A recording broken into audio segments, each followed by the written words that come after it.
I'm Ramaswamy Govindan, a medical oncologist at Washington University School of Medicine. We'll go ahead and introduce other panelists here. Dr. Lanuti. Yes, hi, Michael Lanuti. I'm a thoracic surgeon at the Massachusetts General Hospital in Boston and the director of thoracic oncology for our division. My name is Cliff Robinson. I'm a radiation oncologist at Washington University in St. Louis. I'm Sanjeev Bala. I'm the head of cardiothoracic imaging here at WashU in St. Louis. I'm Dr. Ben Levy. I'm a thoracic medical oncologist from Johns Hopkins School of Medicine. We have an 80-year-old female former smoker who presents with multiple symptoms and found to have a KRAS G12C mutated lung adenocarcinoma with metastasis to the bone, lungs, pleura, and lymph nodes. And what's the recommendation for this elderly patient? And these symptoms began with cough, shortness of breath, hemoptysis, classical metastatic non-small cell lung cancer patient with a past medical history significant for polymyalgia rheumatica, hypertension, diabetes, hyperlipidemia, and has a 10-pack history of tobacco smoking, quit 30 years ago, no family history of cancer.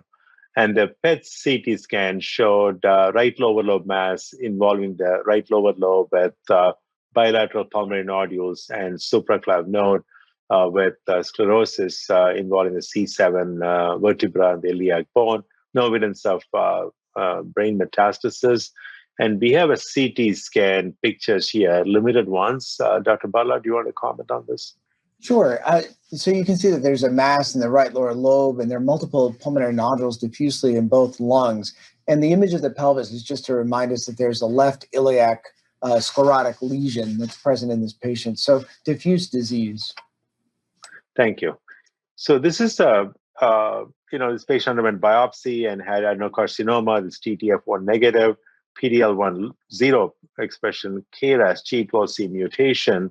The question really is, how do you manage this patient? This is a very medical oncology driven treatment. So I would go straight to Dr. Levy. Dr. Levy, how would you approach this patient? Well, I think it's a tough case for many reasons. One, this patient is elderly. I think if the patient were more fit, we could certainly consider the Keynote 189 regimen at least first. Independent of the fact that the PD-L1 is zero, we know that patients who had a PD-L1 of zero, these patients still derive meaningful benefit with the addition of pembrolizumab to carboplatin pemetrexed. And this patient, I think the ECOG is 2. As many of us on this call know, there's ECOG 2 and there's ECOG 2. And really, what is the true fitness level of this patient? In this type of patient, I generally would consider dropping the carboplatin and potentially giving pemetrexed with pembrolizumab. I'm not too concerned that the PD-L1 is zero and that the pembrolizumab may not work. Again, we've got the data from 189 to suggest that immunotherapy works in combination with chemotherapy, albeit carboplatin pemetrexed for those patients with a PD-L1 zero.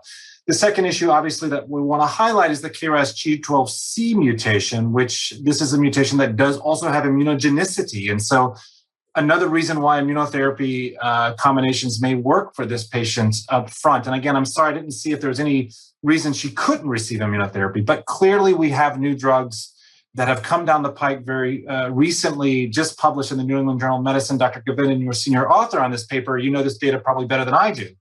But at least with sotorasib, we're seeing meaningful activity, response rates roughly around 30 to 35% at a median line of therapy of 3 in patients both with non-small cell lung cancer and colorectal cancer. And then adagrasib, another drug that is coming down a few, not as many numbers as the sotorasib data. You know, the question becomes for these new drugs, what will be their future? Will they be single agent? Is 32% response rate for a targeted therapy meaningful, given that many of the targeted therapies that we use in our clinic elicits responses in the 70s to 80s? Or will it be combination strategies? And so for this patient here, I would definitely, if we couldn't get a KRAS G12C directed therapy, because it's not yet FDA approved in May 2021, but if we couldn't get that, then I would offer some sort of chemotherapy with immunotherapy. I'd probably drop the carboplatin as medicine, as an art, not a science. We don't have a lot of data on this. And then try very hard to make sure that we have a trial that we could locate for one of these KRAS G12C directed therapies. Thank you. But I just want to make a few comments. One is she has a history of polymyalgia rheumatica, and the question really comes whether we should really use immune therapy in these patients. I would refer our practitioners to a beautiful paper from my good friend Mark Avard from Dana-Farber, published in JCO a few years ago. He looked at the patients who had pre-existing autoimmune disease, and when they got immunotherapy, how did they do? Roughly speaking, a third got worse, a third didn't. They didn't really do bad. They did about the same, and third even got a little better with regard to autoimmune symptoms. And so it is possible to give, at least in some instances, immune therapy in the face of when the pre-existing autoimmune disease. Of course, for everything else, you have risk benefit. If somebody has a very low PD-L1 expression, as a potential reason to have worse quality of life with activation of rheumatic symptoms, then you got to be careful. I actually use very often single agent vinorelbine in these patients, elderly patients. Some of the senior members in the community would realize and would recognize the ELVIS study, where single agent vinorelbine had fantastic 30% response rate, fantastic safety profile. And I still use that quite a bit, regardless of histology in the elderly patients. Pemetrexed in the elderly patients is reasonably well tolerated, but you got to keep an eye on the kidney functions.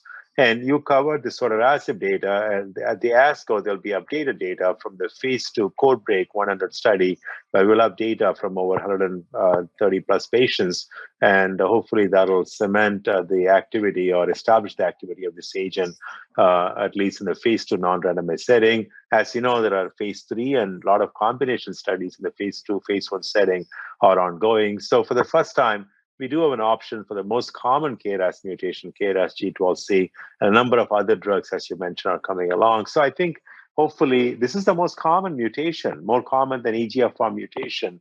So I'm glad that the field is opening up for this subset of patients. We are not there where we want to be, but I think it's opening up nicely at the moment.